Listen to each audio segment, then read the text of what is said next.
La tertulia del mundo que viene.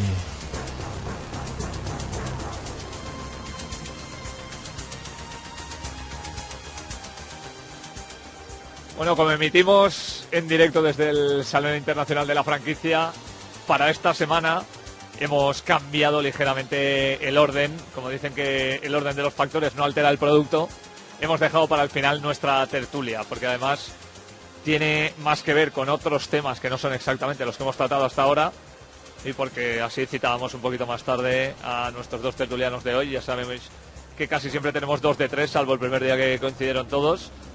Pero a Miguel Ángel Moliné y a José Sánchez Lavella ya los tenemos por aquí, así que procedo a saludarles como se merecen por antigüedad. José Sánchez Lavella, ¿cómo estás? Muy buenas. ¿Qué tal, David? ¿Cómo estamos? Pues nada, bastante bien. Encantado de estar aquí de nuevo en el Salón de la Franquicia y nada, para mí un placer estar en esa tertulia. Del año pasado a este aún no te has hecho ninguna franquicia, ¿no? No, de momento no. La verdad es que es un sector que es muy interesante, que plantea muchas oportunidades, pero bueno, requiere también un perfil de emprendedor muy concreto, que en mi caso no lo es. Como economista, coach y muchas otras cosas, todavía no te lo has planteado, ¿no? No, todavía no, pero insisto, es una alternativa muy viable, sobre todo para aquellas personas que quieran depositar, pues digamos, un inicio mucho más suave al partir con un know-how y con ya un modelo de negocio que está establecido. O sea, no es descartable. Miguel Ángel Moliné, muy buenas. ¿Cómo estamos? ¿Tú te ves abocado a la franquicia o...? Yo creo que no. No, de momento no, ¿no? Yo de momento me lo voy a pensar. Estás más en otro tipo de cargos que aún no podemos contar porque tendríamos que silenciar a nuestros oyentes de por vida y entonces... Bueno, bienvenidos a los dos. Hoy vamos a hablar de un tema muy poco común, pero que creo que va a cambiar mucho las cosas y lo vamos a saber en 2 meses, que es cómo van a influir de verdad las redes sociales en las próximas elecciones, no solo españolas, sino yo creo que de todo el mundo, pero como el 20 de diciembre hay elecciones españolas, esto es algo en lo que sí que parece que podemos empezar a profundizar. Entonces, antes de empezar con la tertulia, hoy disculpamos a Susana Yuna, pero no pasa nada, la seguimos queriendo y esperamos que venga la semana que viene. Le pregunto a José Sánchez Lavella por sus hojas de colores con la noticia que le ha llamado la atención esta semana. ¿Qué me cuentas? Bueno, pues como comentas, dentro de mi nueva gama cultural y colorida, lo que más me ha llamado la atención es una empresa de software que está en Estados Unidos, una startup que se llama, se llama Neverware, y ha desarrollado un software que se llama Cloud Ready en colaboración con Google, mediante el cual se puede reconvertir ordenadores que son antiguos, se les puede dar, prolongar su vida útil durante 4 o 5 años más. Eso me acaba de pasar a mí, gastándome 215 pavos en mi MacBook Pro de 7 años, pero la verdad es que va como un tiro, ¿eh? Sí, pues. Sí. ¿Y qué has hecho? He tenido que cambiar el disco duro, que ya era muy antiguo, por un disco duro magnético. Vale. Y realmente, más o menos, la capacidad es la misma, sí, pero... yo hacía mucho tiempo que no trabajaba a esa velocidad con mi ordenador. Claro, el problema está en el software, que deja, o sea, el hardware que hay instalado cuando pasan unos años es prácticamente imposible que pueda llevar ese nivel de desarrollo. Entonces, lo que ha hecho esta empresa americana, esta startup, como decía anteriormente, es trabajar conjuntamente con Google y desarrollar un sistema operativo que está en la nube y que se llama Cloud Ready, como comentaba. Generan lo que es un sistema operativo que se llama Chromium y convierten tu ordenador en que ya puede ser o un PC o un Mac, sirve para ambos casos. Ajá. Y se convierte en un Google Chromebook. Ah, muy bien. El sistema es muy sencillo, simplemente escoger un USB y por $25 accedes a ese trabajo y lo tienes todo en la nube, acceso a documentos de Office y demás. ¿Dónde se ha dirigido inicialmente esta startup? Pues a los colegios. Date cuenta que en una época de crisis como la que estamos viviendo, o que estamos empezando a salir ahora incipientemente, hay muchas infraestructuras que no pueden acometer un nuevo gasto por ejemplo, de reponer cada 4 años todo un arsenal de ordenadores. Entonces, gracias a este tipo de software se consigue dar ese salto de calidad y aumentar la vida útil en 4 o 5 años. Que es bastante tiempo, ¿eh? Claro, la moraleja que yo saco aquí es, a nivel de emprendimiento, es cómo puedes desarrollar algo que pueda mejorar lo existente o prolongar en este caso la vida útil de algunos productos. Es decir, no hay que inventar las cosas que ya están inventadas, quizás simplemente desarrollar una idea o concepto que permita darle unas mayores características o capacidades a lo existente. Me parece muy interesante, ¿eh? Lo lanzo como idea para los emprendedores de que lo que existe está muy bien, pero se le puede dar nuevas utilidades. Pues nos quedaremos con esa noticia. Hoy Miguel Ángel, como todavía lo tenemos en pretemporada, sí. Ya le hemos explicado que no hace falta que la noticia que traiga tenga que ver exactamente con el tema que vamos a tratar, pero esto es culpa mía porque yo no se lo había dicho. Sin embargo, vamos a hacer de ello virtud. Sí. Y le vamos a dar la vuelta. Muy bien, cuento contigo. Y entonces, la noticia va a ser precisamente la ausencia de noticias de lo que voy a contar. No news, good news, dicen en Inglaterra, ¿eh? Exactamente, y es que sí. a apenas un par de meses vista de las próximas elecciones, todavía no hay estudios en prensa, o por lo menos no se ha publicado nada, acerca de cómo van a influir precisamente las redes en nuestras próximas elecciones. También es verdad que hace 2 semanas que sabemos la fecha, ¿eh? Pero sin embargo sí que lo hubo, y relativamente una fecha cercana a las elecciones generales anteriores, y en ese momento pues sí que ya se apreciaba pues que iba a ser un pelotazo importante con respecto a cómo había sido hasta el momento. Recordemos que el fenómeno de la viralidad en el ámbito de la política comienza o se hace famoso con aquel famoso España se merece un gobierno que no nos mienta, ¿verdad? Que se dio en publicar a partir de SMS por determinados políticos, ¿no?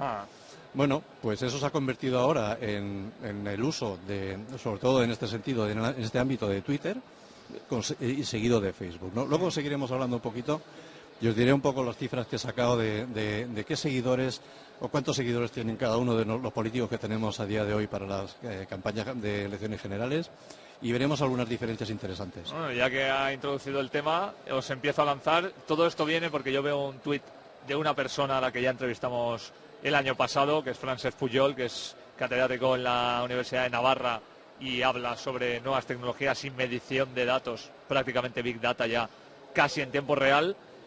Seguramente lo sigáis en Twitter, es una persona que se llama News Reputation, y hacía un estudio sobre la evolución solo en Twitter en ese momento de, digamos, los 4 grandes líderes ahora mismo políticos, como Mariano Rajoy, Pedro Sánchez, Albert Rivera y Pablo Iglesias. Y realmente veíamos un organigrama, no, un encefalograma, por decirlo de alguna manera, o una gráfica de Rajoy muy llana, con muy poca interacción, sobre todo porque hay poca interacción con la gente que contesta. Veíamos que en Pedro Sánchez había algunos picos por algunos temas específicos que había tratado, pero tampoco eran muy constantes. Albert Rivera, con mucha diferencia, era quien más picos y valles tenía, con lo cual podríamos decir que es el más activo y el que mejor en estos momentos sabría cómo manejar ese tipo de redes. Y Pablo Iglesias empezaba muy bien. Yo creo que todavía en un momento en el que Podemos tenía algo más de tráfico en este sentido, pero como ha ido bajando en los últimos tiempos, también se va estabilizando. Entonces, en base a esto os pregunto, ¿cómo lo veis? Si me permites, David, te voy a dar los datos. Te permito. Porque sí que he encontrado un artículo en el que se dan los seguidores que tienen en Twitter los distintos políticos que tenemos a fecha 11 de junio, perdón. Muy 11 bien. de junio. Y luego lo he comparado con esta mañana, Sí. con los que tenemos hoy. Entonces, se lleva la palma Pablo Iglesias, indudablemente, y el ratio de crecimiento es de un 26% en estos meses. Tenía 1 millón y ahora tiene 1.260.000. Le sigue Rajoy, que tiene 957.000 hoy y tenía 826. Tiene un 16% de crecimiento. Ajá. Pedro Sánchez también tiene un 17% de crecimiento. Son los más planos, ¿verdad? Y sí que es cierto que Albert Rivera también tiene un crecimiento del 18%. Sí. En ese sentido, es Pablo Iglesias el que se lleva el gato al agua, ¿verdad? Sí. También es verdad que ellos se basaron mucho, sobre todo su eclosión en las europeas, en las redes y en la televisión. Yo creo que esto está muy claro, que es algo que no se había utilizado como se utilizó en aquel momento y que el resto de políticos han ido siguiendo, ¿no? Sin embargo, déjame que te diga algo que he observado. No lo había hecho hasta el momento, pero me he dado cuenta enseguida. La gran diferencia en el cómo se utilizan las redes Pongamos, por ejemplo, en el PSOE o en el PP, a cómo lo está utilizando Pablo Iglesias y sus cuates de Podemos. Básicamente, los grandes partidos lo que están haciendo es lanzar mensajes, vamos a llamar, estáticos. Sí, unidireccionales. Unidireccionales, correcto. O sea, están utilizando redes sociales como altavoz. Y no hay interacción, eso ya lo has dicho tú antes y eso es lo que más llama la atención, ¿verdad?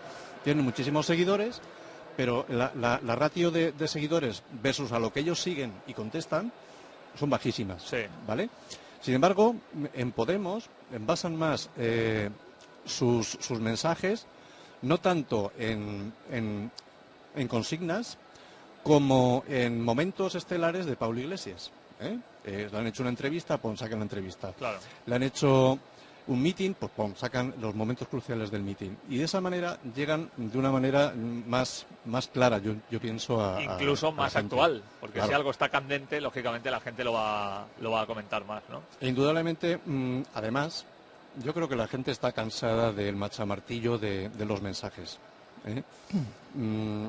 Yo creo que la gente busca más acción y de alguna manera es lo que se define en redes el tener una marca personal, no que te la lleven otros. Exacto.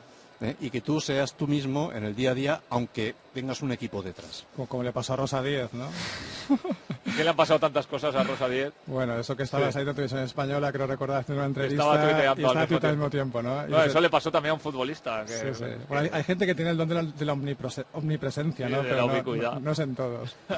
¿Tú cómo lo ves, José? Bueno, yo quería hacer un apunte, bueno, estoy de acuerdo con lo que comenta mi compañero, y sobre todo me he ido a un referente en lo que es llevar campañas de políticos, y cómo no, pues está Julius Vandelar, que fue el que en su día apostó por un joven californiano llamado Obama, y con muy pocos recursos, la verdad es que, y con un mensaje muy claro y muy directo con el Yes We Can, consiguió pues lo que todos sabemos, ¿no? Algo impensable. Pues que un norteamericano encima de color pues llegara a la presidencia de la Casa Blanca. Aquí este hombre pone manifiesto algo muy importante y es el tema del engagement. Es decir, no es la cantidad, sino la calidad del mensaje y cómo lo transmites. Y en referencia a lo que decía Miguel, no es tanto la interacción, sino cómo se va a reproducir luego esa interacción o se va a producir ese efecto multiplicador. Y ahí es un poco donde los partidos más jóvenes o que tienen mejor acceso a la tecnología están dando quizás el elemento diferencial. Insisto, no es una cuestión de cantidad, sino de calidad. Y luego viendo el ejemplo de Vandelar, este hombre puso algo muy de moda y que ahora también vuelve a retomarse, que es el tema del storytelling. Sí. Es decir, bajar al pie de las personas, del ciudadano, con casos reales para que se identifiquen, se comprometan y pasen a ser activos y no pasivos. Es decir, Obama en su día, por ejemplo, consiguió que la gente joven se implicara y fuera a votar. Sí. Consiguió una reforma de empleo del sistema público de salud sanitario, porque puso casos muy concretos. Y luego toda esa gente se movilizó e hizo una campaña muy viral. Aquí en este caso, pues en España, si para el 20 de diciembre entramos ya pues en esa dinámica, es decir, si vemos un poco la radiografía del voto, o sea, vemos que según los últimos informes del CIS, la gente es de centro un 43%, de izquierda un 39% y de derecha un 18%. O sea que el grueso, digamos, que está en la izquierda y el centro. ¿Dónde se ubican ese público objetivo, ese target? Pues la gente joven o la gente de 30 a 40 años. Ahí es donde hay que incidir. Y vuelvo un poco a lo de antes. El mensaje tiene que ser claro y producir ese engagement, ese compromiso y que sea viral. ¿Quién lo va a hacer mejor? Pues lógicamente los partidos que captan los partidos, digamos, mayoritarios no tienen esa capacidad de transformar ese mensaje. Al final, por edad, Mariano Rajoy nunca sería tuitero, de hecho no lo es. No. Pedro Sánchez podría serlo, pero no lo es como debería serlo. Pablo Iglesias y Albert Rivera, antes de sus booms, ya eran tuiteros. Claro, sí. Eran tuiteros, no como políticos, sino como personas físicas. Déjame que en ese sentido haga una pequeña reflexión, porque te voy a poner dos ejemplos de políticos que por edad y siguiendo esa regla de tres no debieran ser, entre comillas, tuiteros, sí. Y sin embargo pues tienen un gancho importante y de hecho pues tienen una cantidad de seguidores importante también. Uno de ellos sería Esperanza Aguirre, sí. Y el otro es Miguel Ángel Revilla. Sí. Ahí donde los vemos, ¿no? De hecho, Miguel Ángel Revilla se lleva la palma de seguidores en Facebook. Miguel Ángel Revilla tiene 682.000 seguidores en Facebook, ahí en nada. Mientras que Rajoy tiene 142.000, se entiende. Sí. O sea, se dice pronto, ¿verdad? Esperanza Aguirre lo siguen.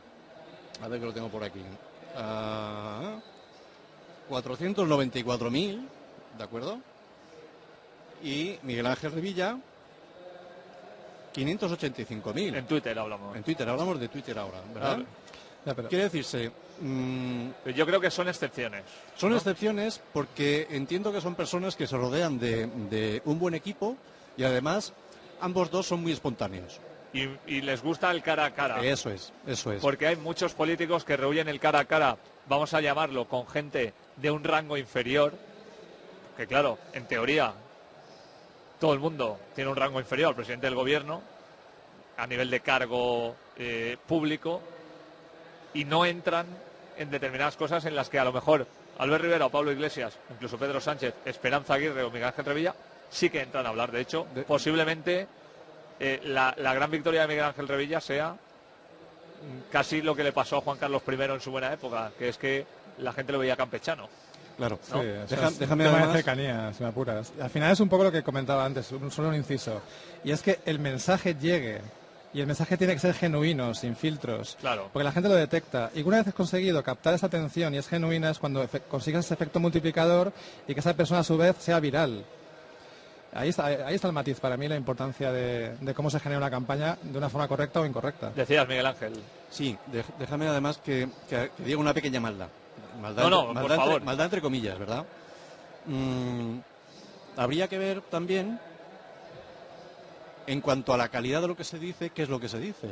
O sea, llego a una conclusión y es que cuanto más polémico es una persona y cuanto menos problema tiene a la hora de abordar una polémica y polemiza más en redes, más seguidores tiene. Sí.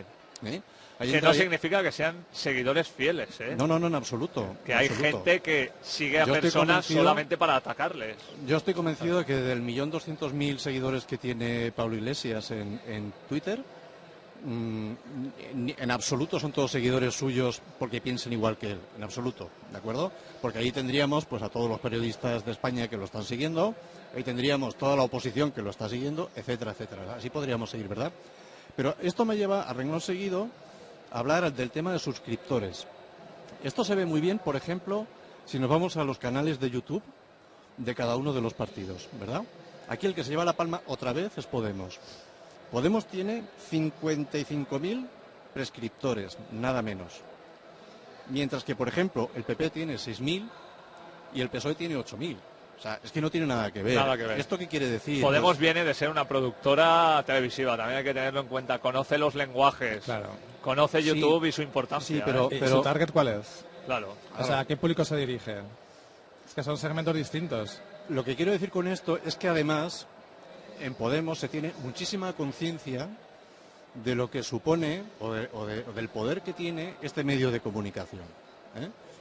Y le dan la importancia que merece. Claro. ¿Eh? Es que, a ver, hablaba antes José de la gente joven. La gente joven no ve la tele. No ve la tele por una sencilla razón, porque está acostumbrada a ver lo que quiera cuando quiera. Esto es como Radio Emprende. La gente que escucha Radio Emprende, hay un target determinado de gente que puede tener la radio puesta todo el día, aunque no es común porque es una radio que se escucha a través de Internet, sobre todo a través del móvil, con lo cual si tienes una aplicación abierta todo el rato, pues obviamente cuando te llamen no vas a escuchar lo que está ocurriendo, pero sin embargo tú tienes el podcast para escucharlo cuando quieras y en el momento que quieras y donde quieras. Y esto ocurre también con la gente joven a nivel televisivo o a nivel de imagen, a nivel de vídeo, que ve YouTube cuando quiere verlo, pero sobre todo para ellos ese es el canal en el que se acaban informando. Entonces, en base a todos estos datos que habéis dado, yo os quiero hacer la última pregunta de la tertulia, que es un poco la primera también. ¿Creéis que van a influir significativamente las redes sociales en las próximas elecciones? En mi caso no tengo ninguna duda. O sea, para mí va a ser determinante y aquel que mejor la gestione y alcance mejor a ese público objetivo es el que se vaya a llevar el gato al agua.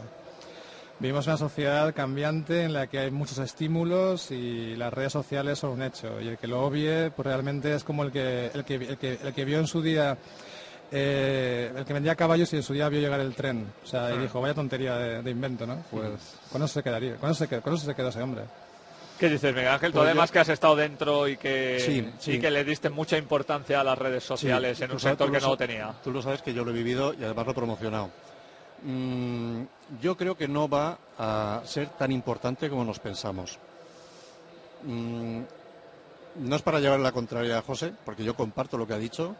Sin embargo, creo que hay... Oye, pero no puedo tener tertulianos que estén siempre de acuerdo. No, Pues yo pienso y soy un firme convencido de que hay otros medios. O sea, esto complementa, indudablemente, llega a un público objetivo que es el que es. Aquí hemos estado hablando, básicamente es un público objetivo joven. Sin embargo, no olvidemos que ahí tenemos los canales de televisión, son los que realmente están haciendo una gran labor de campaña, amén de los mensajes y cómo se los están transmitiendo en los diversos medios.